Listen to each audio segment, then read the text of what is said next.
Hi, this is Susan Frank, and I'm here at the International Green Industry Hall of Fame induction ceremony and conference.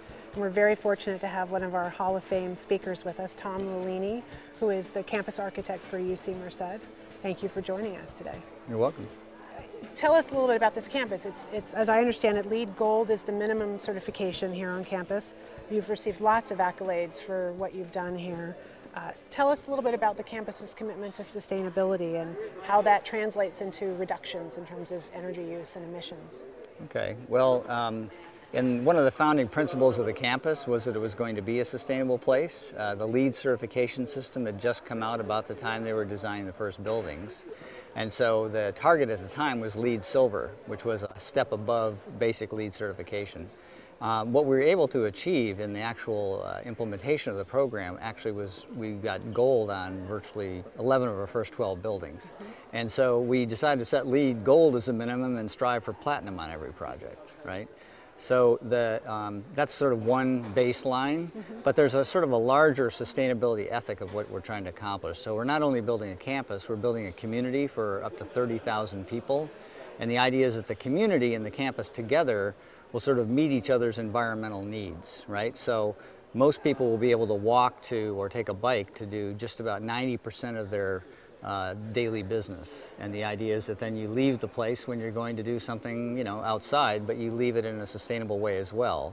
So we plan transit systems, walking paths, bike trails, and all that to make it much easier to get around by foot or by bicycle than by car.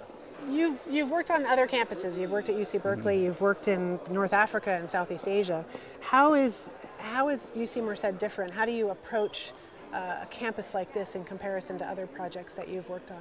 Yeah, you know, it's a good question. There's been a lot of greenfield development in other parts of the world, or desert development, as you might say, in the Middle East and in Phoenix.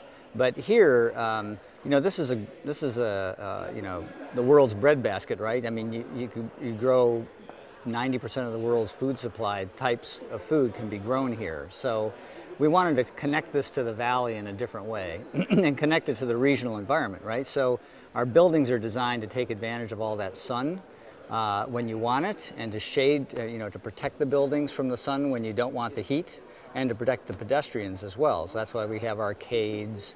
That's why we have lots of windows, but we have lots of shading devices across the faces of the building. So it kind of creates its own unique architecture by designing for the regional environment that you're part of.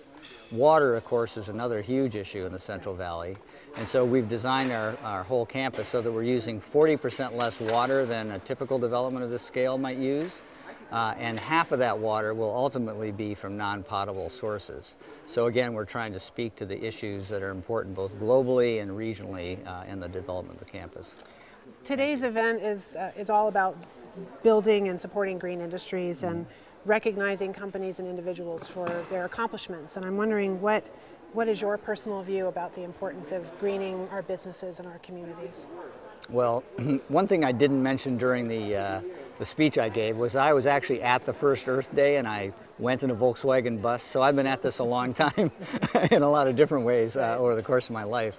I think that the one thing about that Merced, I think, is a demonstration project that if you really set your goals high and you hire people who carry the same passion for what you're trying to achieve, that you actually get farther than you ever imagined you could by setting those goals high, and that you do it through a process of instilling hope and desire in people rather than fear. And I think that that's probably the strongest message there is for the industry. Well, thanks, Tom. Those were inspiring remarks. We're really fortunate to have you here today. And again, this is Tom Lollini, who's the campus architect here at UC Merced, and one of our Hall of Fame speakers, and now a lifetime honoree of the International Green Industry Hall of Fame. I'm very honored. Thank you.